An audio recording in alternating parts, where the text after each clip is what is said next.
नमस्कार दोस्तों, आप सभी का स्वागत है हमारे इस बायोलॉजी वाले चैनल में। लास्ट क्लास में हमने पॉलीजेनिक इनहेरिटेंस देखा, क्रोमोसोमल थ्योरी ऑफ इनहेरिटेंस देखा है ना। आज हम पढ़ने वाले हैं लिंकेज के बारे में। तो बिल्कुल आप बने रहिए और ऐसे ही क्या है इंटरेस्ट के साथ हम पढ़ेंगे, है ना। नए नए थॉट्स के साथ, नए नए ट्रिक्स के साथ हम समझेंगे कि क्या होता है लिंकेज, है ना। तो पूरा जेनेटिक्स आपके लिए ऐसे ना, ये चुटकी में ऐसे ही सॉल्व हो जाएगा, है ना। जेनेटिक्स के क्वेश्चन आप एकदम सॉल्व कर लोगे आसानी से। तो फिर आगे बढ़ते हैं और देखते हैं क्या होता है लिंकेज। ये एक सुविचार है, इसको आप ध्यान से देखिए, है ना, और समझिए और अपने बारे में मतलब इसको सोच के समझिए, ठीक है। अगर चीते जैसा बनना चाहते हो तो चीते जैसे सोचना भी पड़ेगा। आपकी हरकत ही आपका अस्तित्व बनाती है, तो हरकतें ऐसी रखें जैसा आपको बनना है, ठीक है। If you want to be a doctor then behave like a doctor, ठीक है। तो अगर आपको एक डॉक्टर बनना है तो आप अपने आप को ऐसे खुद में ऐसे समझिए और ऐसे ट्रीट कीजिए लोगों को नॉर्मल पोलाइटली, है ना, कि आप एक डॉक्टर हो, है ना। भले आप डॉक्टर अभी नहीं बने लेकिन आप बनोगे जब आप ऐसी सोच रखोगे तो। नहीं तो फिर लोग ऐसे क्या होते हैं, सपने तो सब देखते हैं ऐसे दूसरों को बताने के लिए, है ना। बाकी अपने को क्या है, दूसरों को बताना नहीं, अपने सपने को अपने को क्या है पक्का करके दिखाना है। सपना सपना न रहे, हकीकत बन जाए, ठीक है। तो ऐसे करना है, तो बिल्कुल नीट के लिए तैयार रहे, ऐसी सोच रखें, ठीक है।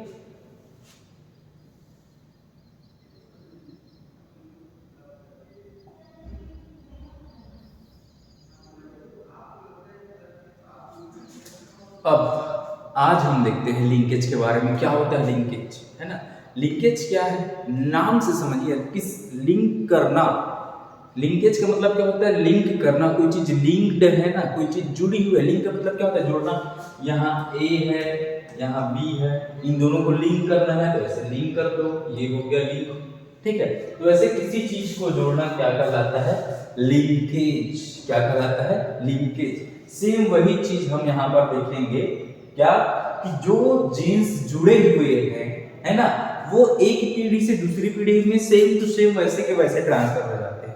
जिनके बीच डिस्टेंस बहुत कम है, ये देखिए इनके बीच डिस्टेंस बहुत कम है ना। लेकिन ई से ए के बीच का डिस्टेंस देखिए, यहां से यहां तक का डिस्टेंस देखिए कितना ज्यादा है ना।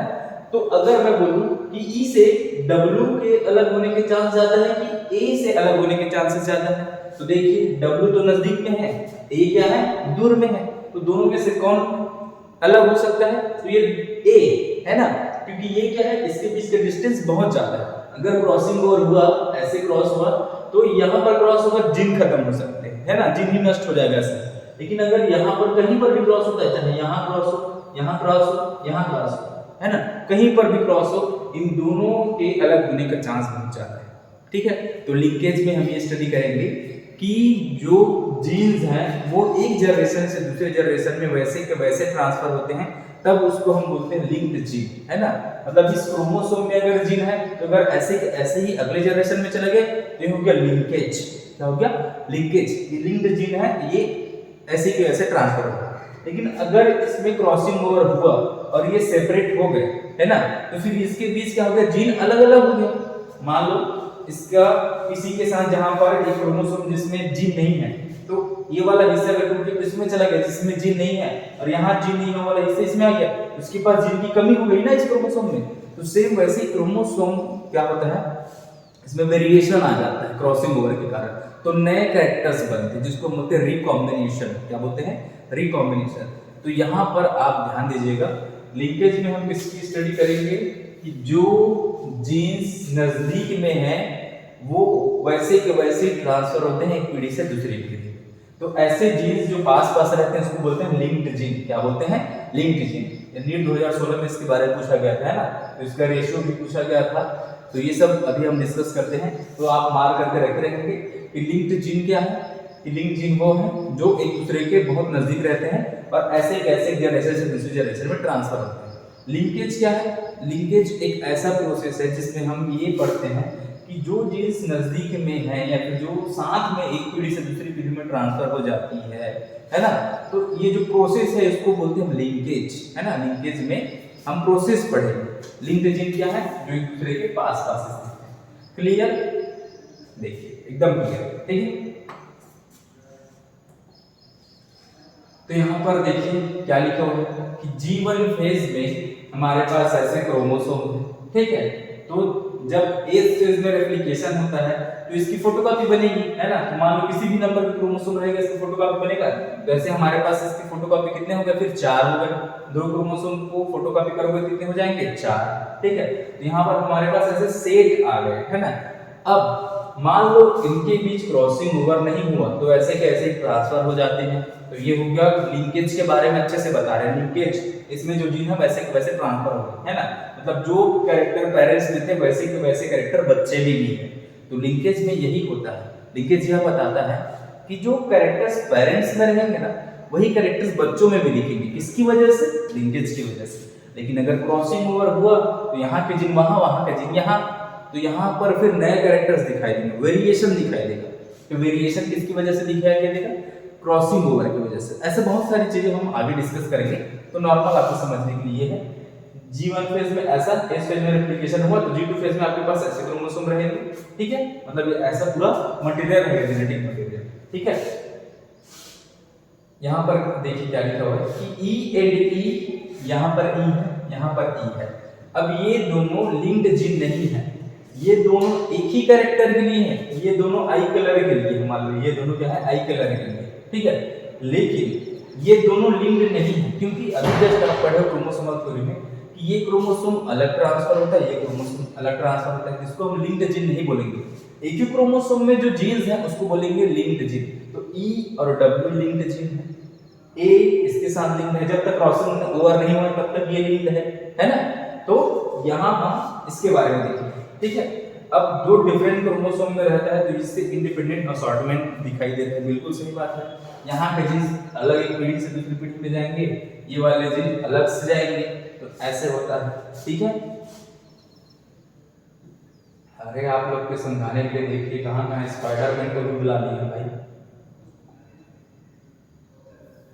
स्पाइडरमैन को रिश्वत दिए हैं अपन, तब आया है यहाँ पर आप लोग को समझाने के लिए, है ना। तो ध्यान से समझिएगा। स्पाइडरमैन कम से कम मान रखिएगा। स्पाइडरमैन देखिए, ये स्पाइडरमैन, इसके पास ऐसा क्रोमोसोम का ऐसा सेट है, ठीक है, पेयर ऑफ क्रोमोसोम्स, ठीक है।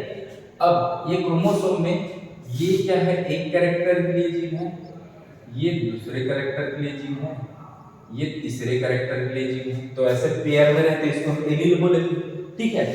अब मान लो जब इनको गैमेट बनाना रहता है उस टाइम पे अपने ऐसे डुप्लीकेट बनाएंगे, उस टाइम पे अगर एक क्रॉसिंग ओवर हुआ, मतलब देखिए ये क्रोमोसोम दोनों ऐसे क्रॉसिंग ओवर हुए, तो देखिए जो जीन नजदीक में है A और B, है ना। यहाँ पर इसको, यहाँ पर अब देखिए कि A और B क्या है, नजदीक में है। A और B क्या है, नजदीक में है। लेकिन A से C का डिस्टेंस कितना है, देखिए यहाँ से ये, यहाँ से यहाँ, इतना डिस्टेंस। अब इसको परसेंटेज में भी निकाल सकते हैं। मान लो A से B का परसेंट, A से B के बीच की दूरी है 5%, डिस्टेंस कितना है, 5%। इसको हम सेंटीमॉर्गन में निकालते हैं ना, 5 सेंटीमॉर्गन, ठीक है। CM सेंटीमीटर नहीं भाई, सेंटीमॉर्गन, ठीक है। तो क्रोमोसोम में अगर जीन का डिस्टेंस अगर नापते हैं तो कौन सा यूनिट यूज करते हैं बोलेंगे तो ये सेंटीमॉर्गन। क्या है, सेंटी मत भूलना, सेंटीमॉर्गन। ये एक यूनिट है क्रोमोसोम में जीन के बीच का डिस्टेंस मापने का। तो ऐसे हम शुरुआत करते हैं, इसको मापने का शुरुआत करते हैं ऐसे 1% से चालू करते हैं। मान लो A से B का डिस्टेंस 1% है, 2% है, 3%, तो ऐसे परसेंटेज 1 से ही चालू होता है। तो A से B का डिस्टेंस कितना है, मान लो 5%। अब A से C के बीच, A से C का डिस्टेंस कितना है, A से C का डिस्टेंस है मान लो 40%, है ना। तो ये परसेंट ही बताता है कि किसके अलग होने के चांसेस ज्यादा है। 5% है, मतलब A से B के अलग होने के चांसेस कितने हैं, 5%। A से C का डिस्टेंस बहुत ज्यादा है, 40% है। तो A से C का मतलब A से C के अलग होने के चांसेस क्या है, 40%, है ना। समझ रहे हैं ना। तो ये जो परसेंट आप निकालो डिस्टेंस एक जीन से दूसरे बीच का, वो सेंटीमॉर्गन में निकालते हैं, और जितना ज्यादा ये सेंटीमॉर्गन आता है उतने ही उसके अलग होने के चांसेस हैं। तो शुरुआत हम ऐसे 1-2% से ही करते हैं, 50-50% ऐसे नहीं मारते, ठीक है। ऐसे करते हैं 1% से लेकर 100% तक इसके बीच का डिस्टेंस, ऐसे तो जितना डिस्टेंस रहेगा उतना ही परसेंट लिख देंगे। क्लियर ना? ये हो गया।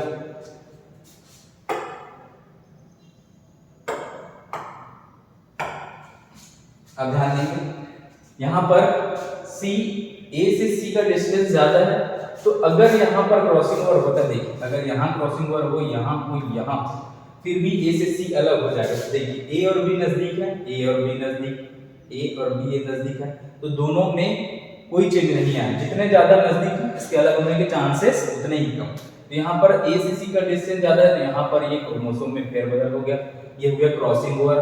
तो क्रॉसिंग ओवर से रिकॉम्बिनेशन होता है। रिकॉम्बिनेशन का मतलब होता है नए कॉम्बिनेशंस बनना। ठीक है, तो ये क्रॉसिंग ओवर कहां पर होता है? पिकेटिंग स्टेज में होता है। ये आपके लिए मार्क करके रख लीजिएगा।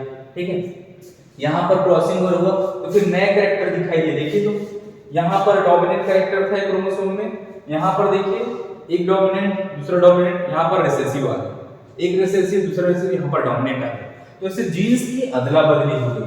अब ये स्पाइडर में है, इसका क्रोमोसोम अगर मान लो इसमें क्रॉसिंग ओवर नहीं हुआ रहता, तो जैसे कैरेक्टर्स ए बी सी ऐसे कैरेक्टर्स सेम के सेम इसके बच्चों में भी ट्रांसफर होते हैं। इसका जो बच्चा है उसमें सेम अपने बाप के जैसा कैरेक्टर रहता।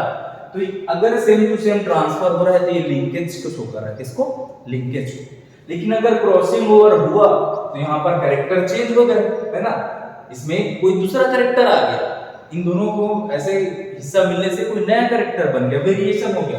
तो इस वेरिएशन से, इस क्रॉसिंग ओवर से रिकॉम्बिनेशन बनते नए कैरेक्टर्स का फॉर्मेशन होता है। रिकॉम्बिनेशन मतलब न्यू कैरेक्टर का फॉर्मेशन। ठीक है, तो यहाँ पर इस बच्चे में देखिए इसके पास टोटल कितनी शक्तियां हैं? 1 2 3। समझाने के लिए बता रहा हूँ। आपके पास जो स्पाइडर में इसके पास टोटल कितनी शक्तियां? 3 शक्तियां, 3 सुपर पावर्स। एक हाथ से जाल फेंक सकता है, दूसरा मुंह से जाल की उल्टी कर सकता है, तीसरा इसका आंख बहुत तेज है ना। तो ये 3 कैरेक्टर यहाँ पर सुपर पावर्स मार लेते हैं, ये 3 जिनकी वजह से।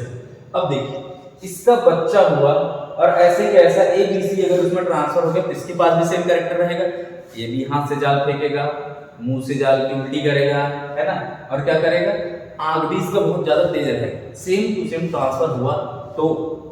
लेकिन यहाँ पर हम देखते हैं कि क्रॉसिंग ओवर हो गया। अब इसके बच्चे में ये जीन्स की फेरबदल हो गई, अदला बदली हो गई। अब इसके पास केवल कितने सुपर पावर है? देखिए 1 2, ये तो रिसेसिव हो गया, तो ये अपना लक्षण शो नहीं कर रहा।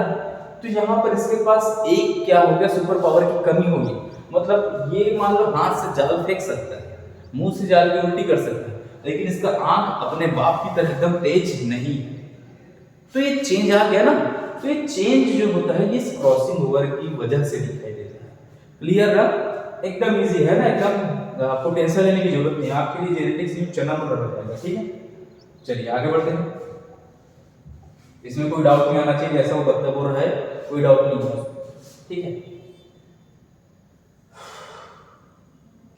अब देखिए यहाँ पर मॉर्गन ने जो स्टडी की थी वो चीज हम डिस्कस करते हैं कि मॉर्गन ने क्या बताया था कि क्रोमोसोम में जो नए कैरेक्टर्स जो बनते हैं या फिर जो क्रॉसिंग ओवर होता है उसके कारण मर रहे हैं या फिर इसके कितने % चांसेस रहते हैं, वो सब चीजें।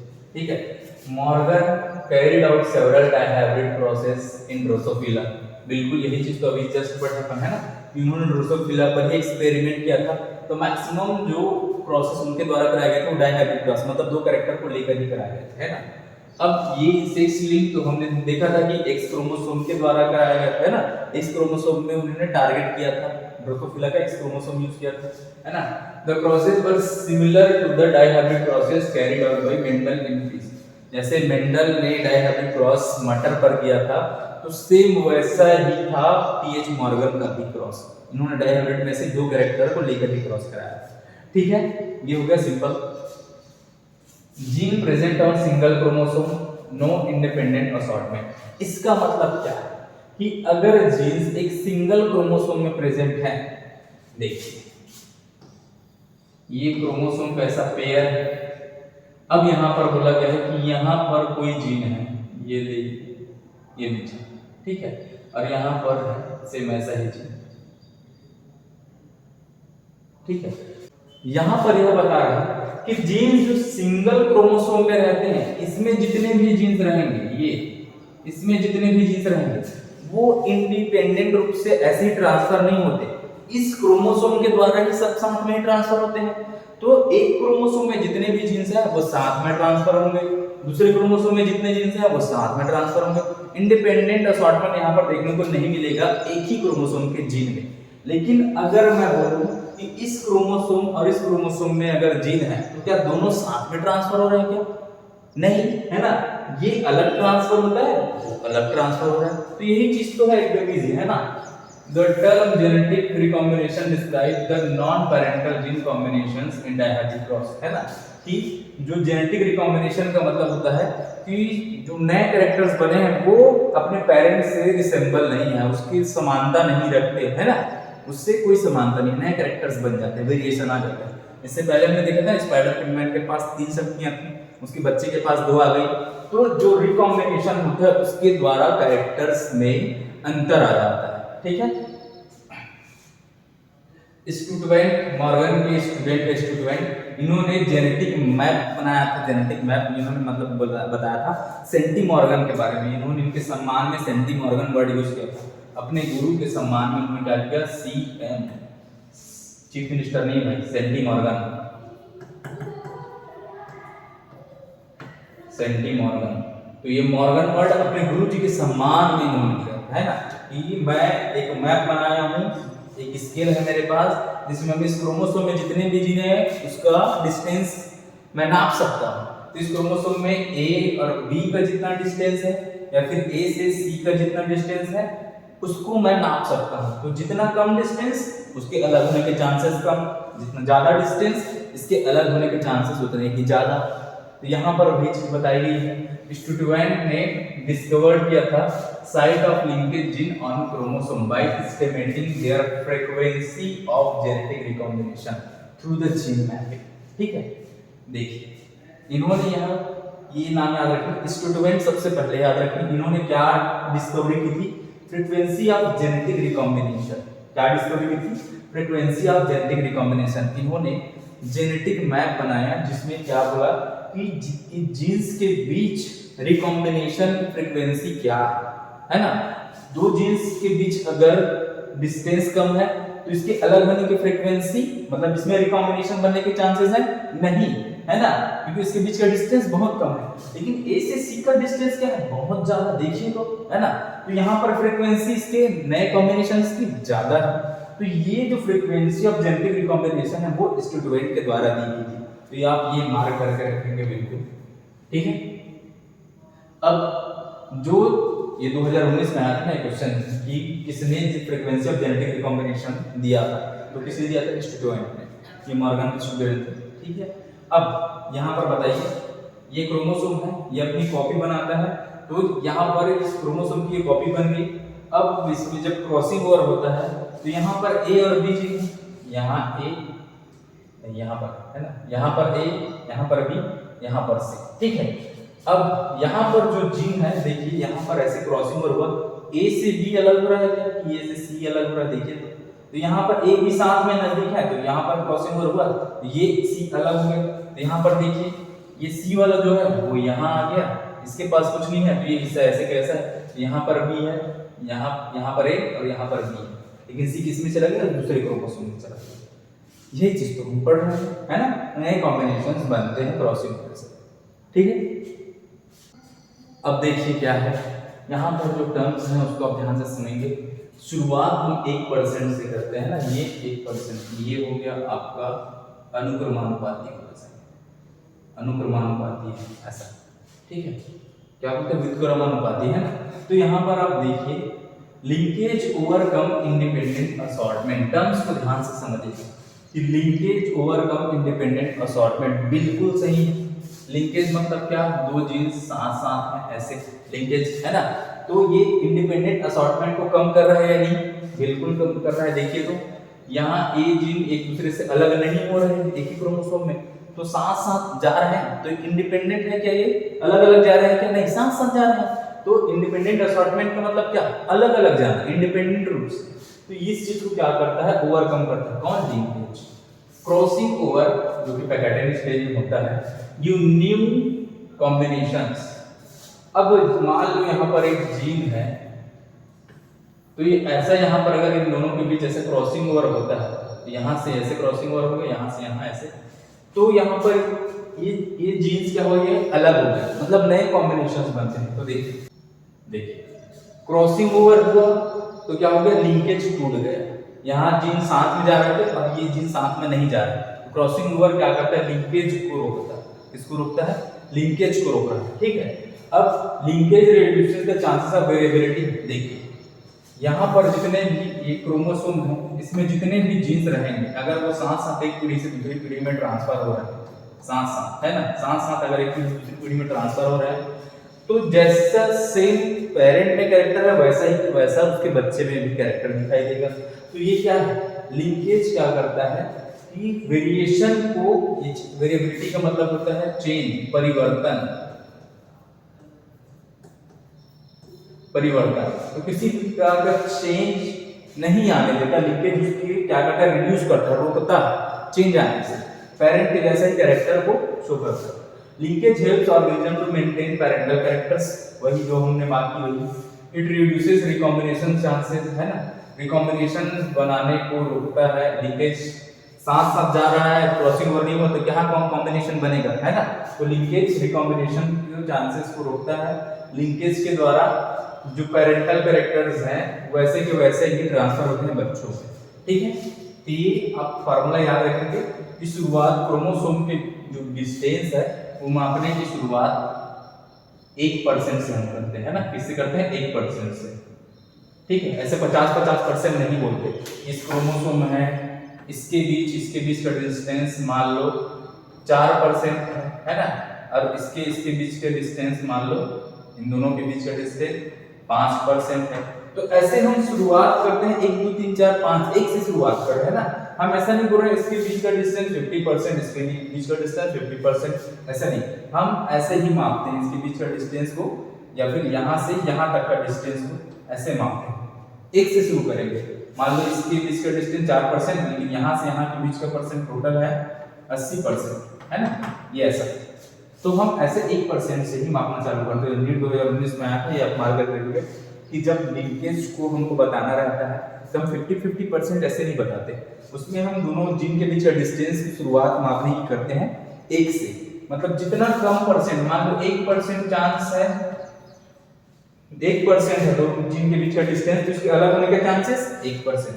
मान लो 5% है तो अलग होने का चांस 5%। मान लो 95% है, इसके अलग होने का चांस भयंकर है ना, 95% अलग हो सकता है बिल्कुल। तो ऐसा, ठीक है। आपको यहाँ पर देखिए इधर वाले जो कैरेक्टर्स हैं ये सारे डोमिनेंट हैं, ये सारे डोमिनेंट ड्रोसोफिला में बताएगा, ये रिसेसिव, ये हो गया रिसेसिव, ठीक है। तो यहाँ पर आपको ये मार्क करके रखना है, जितने भी प्लस वाले रहेंगे ना, ऐसे ड्रोसोफिला के बारे में बताया गया, ये हो गया डोमिनेंट, ये हो गया रिसेसिव।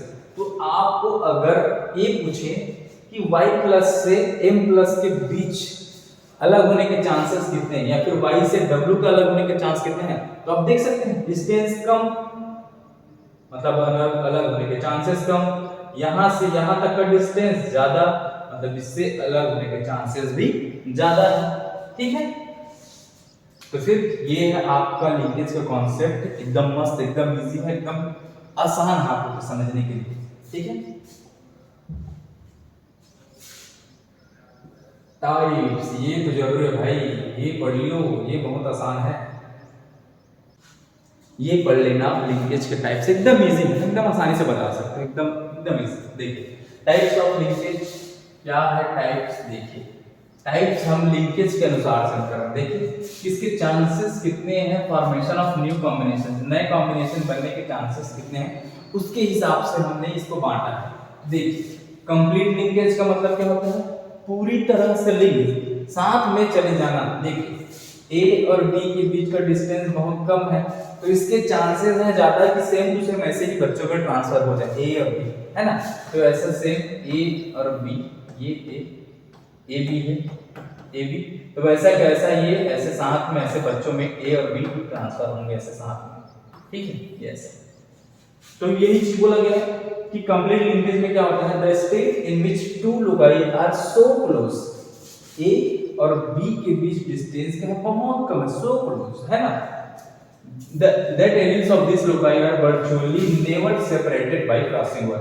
तो इनके बीच अगर क्रॉसिंग ओवर होगा तो सीधा जीन ही नष्ट हो जाएंगे, है ना। इसके बीच अगर क्रॉसिंग, अब इतना मोटा है क्रोमोसोम ऐसे इस रास्ते से ऐसे जाएगा, है ना। जैसे एक पतली सड़क में ये क्या है, एक पतली सड़क है, यहाँ पर एक ट्रक ऐसे निकलेगा तो फिर आसपास में जो घर वगैरह है उसका तो नुकसान होगा ना, वो टूट जाएगा ना। सेम वैसे ही यहाँ पर अगर क्रॉसिंग ओवर होता है इस जगह पर तो ये जीन्स नष्ट हो जाएंगे डायरेक्ट, ठीक है। लेकिन ऐसे अलग होने के चांसेस क्या है, बहुत कम। इधर क्रॉसिंग ओवर हो, इधर हो, इधर हो, इधर हो, फिर भी ये अलग नहीं हो, क्योंकि ये इसके बीच का डिस्टेंस बहुत कम है, ठीक है। तो यहाँ पर इसके सेपरेट होने के चांसेस बहुत कम रहते हैं, जो जीन्स एकदम पास पास रहते हैं उसके। तो ऐसे कैसे ही ट्रांसफर हो जाते हैं पेरेंट्स से बच्चों, ठीक है। तो कंप्लीट लिंकेज से क्या क्या चीजें आप ऑब्जर्व कर देंगे, only parental combinations observe, no recombination, बिल्कुल सही बात। अगर ये पास पास है, क्रॉसिंग ओवर नहीं हुआ तो ऐसे के ऐसे ही अगली जनरेशन में ट्रांसफर होंगे, जैसे कैरेक्टर्स पेरेंट्स में थे वैसे ही बच्चों में दिखाई देंगे, ठीक। It is observed in the case of Drosophila, तो ड्रोसोफिला में खोजा गया था। It leads to red green color blindness and hemophilia। तो हेमोफिलिया फिर रेड ब्लड जो रेड ग्रीन कलर ब्लाइंडनेस है उसमें भी ऐसे कॉम्बिनेशंस आपको देखने को मिलते हैं, ठीक है। इसके अलग होने के चांसेस, म्यूटेशन अगर क्रॉसिंग वगैरह हो गया तो ऐसे क्या होता है, ऐसे म्यूटेशन होते हैं ना, कलर ब्लाइंडनेस हो गया, हेमोफिलिया हो गया, ये सारे क्या है, ये सब जेनेटिक डिसऑर्डर। तो ये सब क्रॉसिंग ओवर के कारण ये इसके बीच का जीन के बीच का जो डिस्टेंस है वो ज्यादा रहता है, उसमें जीन्स की फेरबदल हो गई, तो इसके कारण होता है। तो ये हो गया कंप्लीट लिंकेज, पहला टाइप है कंप्लीट लिंकेज। कंप्लीट का मतलब पूरी तरह से वैसे के वैसे ट्रांसफर हो जाना, मतलब इसके बीच का डिस्टेंस कम रहेगा तो वैसे के वैसे ही ट्रांसफर हो जाएंगे पेरेंट्स से बच्चों। नेक्स्ट है भाई इनकम्प्लीट लिंकेज। नेक्स्ट है आपके पास इनकम्प्लीट लिंकेज। इनकम्प्लीट लिंकेज का मतलब क्या होता है, इनकम्प्लीट अधूरा लिंकेज। देखिए यहाँ पर ए और सी के बीच का डिस्टेंस क्या है, बहुत ज्यादा। तो मान लो क्रॉसिंग ओवर नहीं हुआ तब तो ऐसे कैसे ही चला गया, लेकिन इसके चांसेस हैं कि नहीं अलग होने के। धोखा क्रॉसिंग ओवर हो गया, यहाँ हुआ क्रॉसिंग ओवर, यहाँ हुआ, यहाँ हुआ, यहाँ हुआ, तो इतना मतलब चांस है इसका क्रॉसिंग ओवर से अलग होने का, तो इसको हम बोलते हैं इनकम्प्लीट लिंकेज। ये साथ में जाएगा जरूर, लेकिन तब तक जा रहा है जब तक क्रॉसिंग ओवर नहीं हो रहा है तब तक। लेकिन जैसे क्रॉसिंग ओवर हुआ जब फिर भगवान बचा, है ना, नए कॉम्बिनेशंस नए कैरेक्टर्स को दिखाई देंगे। वैसे when genes present on same chromosomes have tendency to separate out during crossing over, it is termed as incomplete linkage, है ना। अगर इसके अलग होने के चांसेस बहुत ज्यादा है तो इसको हम बोलते हैं इनकम्प्लीट लिंकेज। मतलब दो जीन्स के बीच का डिस्टेंस क्या रहेगा, बहुत ज्यादा है, ठीक है। यहाँ पर डिस्टेंस ज्यादा है तो अलग होने के चांसेस, कहीं पर भी क्रॉसिंग ओवर हो फटफट यहाँ पर यहाँ पर यहाँ पर यहाँ पर, तो ये अलग होने के चांसेस इसके बहुत ज्यादा है, ठीक है। तो इसी को हम बोलते हैं ये कलर ब्लाइंडनेस के लिए। अब ये इस यहाँ पर देखिए, इससे रिकॉम्बिनेंट्स बनते हैं, क्योंकि अगर क्रॉसिंग ओवर हुआ तो नए कैरेक्टर बनेंगे ही बनेंगे, है ना। ऑब्जर्व इन दिस लिंकेज, ठीक है। Genes are not inherited for many generation but separate out. देखिए ये मान लो एक जनरेशन में ऐसे कि ऐसे ए और सी साथ में चले गए, ठीक है, लेकिन खतरा तो बना हुआ है ना, फोकस क्रॉसिंग ओवर हो गई इसमें, तो फिर ये तो फिर चला जाएगा, अलग हो जाएगा। तो ये एक जनरेशन चला गया, दूसरा चला गया, लेकिन मान लो तीसरे में क्रॉसिंग ओवर हुआ तो ये तो अलग हो गया। मतलब एक आध जनरेशन में सेम टू सेम ऐसे जा सकते हैं, है ना, जब तक क्रॉसिंग ओवर नहीं हुआ है तब तक। लेकिन क्रॉसिंग ओवर हुआ तो इसके चांसेस अलग होने के बहुत ज्यादा है, ठीक है। ये हो गया। It is observed in P and मेज। तो इस प्रकार का लिंकेज मेज में, मक्का में, और पी मतलब मटर, है ना, तो उसमें ऑब्जर्व किया जाता है। अब इससे चांसेस है क्या है, कलर ब्लाइंडनेस और नेफ्राइटिस। यहाँ पर जीन्स अगर अलग हो गए तो यहाँ पर कलर ब्लाइंडनेस का चांस बहुत ज्यादा बढ़ जाता है, ठीक है। इसके बीच उसमें क्या था, बहुत कम डिस्टेंस था कंप्लीट वाले में, यहाँ पर डिस्टेंस बहुत ज्यादा है तो क्रॉसिंग ओवर के चांसेस बहुत ज्यादा है इसके। नेफ्राइटिस क्या होता है, देखिए किडनी में सूजन वगैरह हो जाता है ना, जलन होने लगता है किडनी में, पेट दर्द करने लगता है यहाँ पर, है ना। तो ये नेफ्राइटिस में ऐसा होता है, किडनी में प्रॉब्लम हो जाती है। तो ये सब सिम्टम्स ऐसे मतलब डिसीज वगैरह डिसऑर्डर वगैरह होते हैं भाई। ऐसा जेनेटिक लेवल पर अगर कोई हो गया ना, म्यूटेशन हो गया, या फिर एक ही मान लो नाइट्रोजनस बेस में अगर चेंज आ गया, जैसे बड़े बड़े डिसऑर्डर्स हो जाते हैं, ठीक है। तो यहाँ पर ये छोटा मोटा चीज नहीं, पढ़ने के लिए आसान है, लेकिन यहाँ पर अगर ऐसे क्रॉसिंग हुआ तो बड़ी बड़ी बीमारियां पैदा हो सकती हैं इससे, ठीक है। तो ये हो गया आपका लिंकेज। ये है कलर ब्लाइंडनेस का टेस्ट करने के लिए क्या है, पीसीआर टेस्ट। कौन सा टेस्ट, पीसीआर टेस्ट। इसमें देखिए अगर आपको इसमें नंबर दिखाई दे रहा है, इसमें अगर आपको नंबर दिखाई दे रहा है तो आप ठीक हो, कलर ब्लाइंड नहीं हो। कलर ब्लाइंड वालों को क्या दिक्कत है कि इसमें जो ग्रीन में जो नंबर बना हुआ है ना, वो दिखाई नहीं देगा। तो रेड और ग्रीन रहता है ना, तो रेड और ऐसा ग्रीन में मार्क करके रखते हैं, तो जिसको जो नंबर दिखाई नहीं दे रहा है उसको इस चीज पता चल जाता है। मान लो ग्रीन वाला है तो केवल क्या है, ग्रीन दिखाई नहीं दे रहा, पूरा पूरा रेड दिखाई दे रहा है। या फिर जिसको रेड वाला है तो ये क्या है, ये रेड हिस्सा नहीं दिखाई दे रहा, ग्रीन नहीं दिखाई दे रहा। तो ऐसा पूरा कंप्लीटली ऐसा नहीं होता है ना, वो देख सकते हैं लेकिन बस डिफरेंशिएट नहीं कर पाते। जैसे ट्रैफिक लाइट वगैरह तो रेड और ग्रीन कहीं तो खेल रहता है ट्रैफिक लाइट में, तो क्या पहचान नहीं पाते, पहचान पाते हैं वो लोग, लेकिन ऐसे ऑब्जर्व करके वो चीज समझ के कि सबसे ऊपर मान लो रेड लाइट है, उसके नीचे ग्रीन लाइट है, येलो लाइट है, ऐसा ना ऑब्जर्व करके पता कर पाते हैं, ठीक है। तो ये सब चीज है आपका, ये हो गया। नेक्स्ट हम सेक्स डिटर्मिनेशन देखेंगे, क्या देखेंगे, सेक्स डिटर्मिनेशन। तो फिर नेक्स्ट क्लास में हम मिलते हैं सेक्स डिटर्मिनेशन को लेकर कि कैसे मेल और फीमेल बनते हैं, है ना, क्या सभी में XXY क्रोमोसोम के द्वारा ही सेक्स डिटर्मिनेशन किया जाता है क्या। तो ये सब सवालों के जवाब आपको मिलेंगे नेक्स्ट क्लास में, तो हमारे साथ बने रहिए, ठीक है। और ऐसे इमेजिंग लेक्चर देखने के लिए आप इसको लाइक कीजिए, सब्सक्राइब कीजिए, और मिलते हैं नेक्स्ट लेक्चर में। Thank you.